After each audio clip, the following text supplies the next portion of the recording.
Hi, this is Vicki with Learning Home Volunteers, and welcome back to week 2 of 3 is Best. So, did you enjoy the huffing and puffing reenactments last week? What did you end up putting inside the bag to make sure that the brick house didn't blow over? Make sure to let us know on class tag.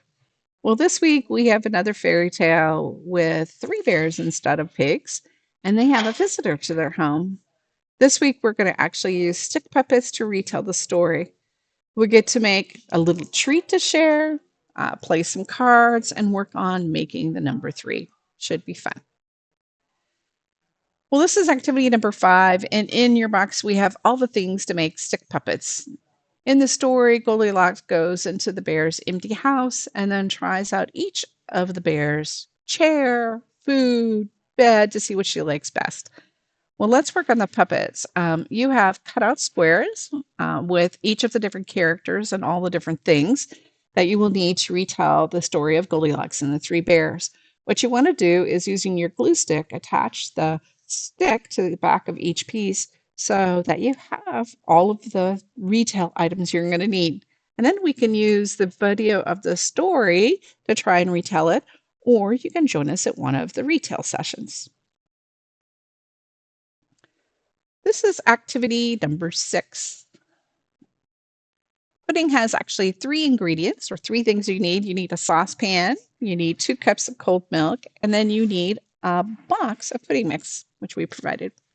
You know, pudding can actually be eaten cold or warm. To make pudding, you're going to need the saucepan. If you want to make it hot and eat it hot, then you want to put 2 cups of cold milk into your pan. Add the pudding mix, and then have the learner stir it before it actually is put on the stove. To put the saucepan on the stove, and then you want to bring it to a boil, stirring all the time. Once it is done, take it off and let it cool until it is safe to eat. If you want to have your pudding cold, after adding the mix for 2 minutes consistently. After the 2 minutes, stop stirring and let it sit for 5 minutes, and it'll actually set. You can chill it further by putting it into the fridge, or you could even eat it right out of the pan. This is activity number 7, and every party needs games. For this year, we're going to actually be playing card games. When I get started with little ones who've never played games before, we play open-handed, which simply means we play all the cards up so that everyone can see them. In your box, you're going to find a box of cards and some sheets which share games that can be played with small children. We have 2 types, ones that can be played with other players and others that can be played with just one person. So let's talk about the multi-games first. The first one is actually Go Fish.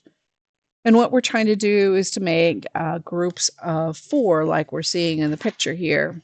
When I start playing, we don't normally do this competitively, but instead are working towards putting all the groups of 4 together to finish the game. Each player gets 5 cards, and the remaining cards get put into a pile, which they call the pond. The first player can ask any player for a card. And so I could ask the person next to me, do you have any 8s? If they do, they'll give the card to the requester.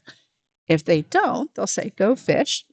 And the player will draw a card from the pond. There are other games listed on the game card sheet. I would lean towards single player games for little ones who just need practice, basically matching cards. And if you haven't played a game and want to learn, please let your coordinator know, and they're happy to teach you.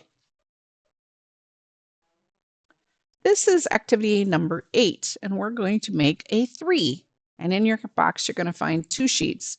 One is a big 3, and the other is a set of triangle shapes that can be cut out and pasted on the 3. You can color the triangles first and then cut them out and paste them on and then decorate, or you can do it the other way. Paste them on and then decorate. Your learner knows what's the right way for them. Well, that's it for this week. Next week, we look at 3s, make triangle sandwiches, a triangle hat, and play a family game. I'll see you then.